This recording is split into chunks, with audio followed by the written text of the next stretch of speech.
Breaking update చూస్తున్నాం. సై అంటే సై అంటున్నాయి అమెరికా, చైనా దేశాలు. తారీఫ్ల విషయంలో ఎవరు కూడా వెనక్కి తగ్గే పరిస్థితి అసలు కనిపించడం లేదు. ఎందుకంటే అమెరికా విధించిన 104% తారీఫ్లకు కౌంటర్గా చైనా ఇప్పుడు 84% తారీఫ్లను విధించింది.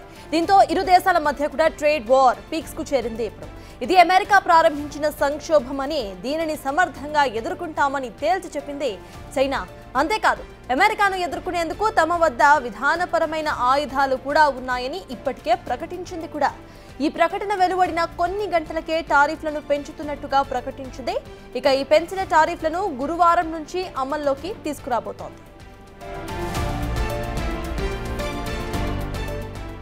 తారీఫ్ల విషయంలో ఇప్పటికీ కూడా అమెరికాతో చర్చలు జరిపేందుకు సిద్ధంగా ఉన్నామని చైనా ప్రకటించింది. కానీ అమెరికాను ఎదుర్కొనే విషయంలో వెనుకడుగు వేసేది లేదంటోంది చైనా.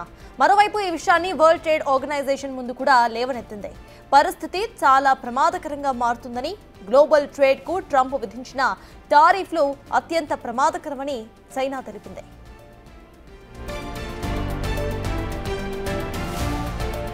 మరోవైపు ఈ సంక్షోభ సమయాన్ని తమకు అనుకూలంగా మలుచుకునేందుకు చైనా ప్రయత్నిస్తోంది. ఓవైపు కౌంటర్ టారిఫ్లు విధిస్తూనే మరోవైపు అమెరికా బాధితులను ఏకం చేసే పనిలో ఉంది చైనా. ఇప్పటికే యూరప్ దేశాలతో చైనా చర్చలు కూడా జరుపుతోంది.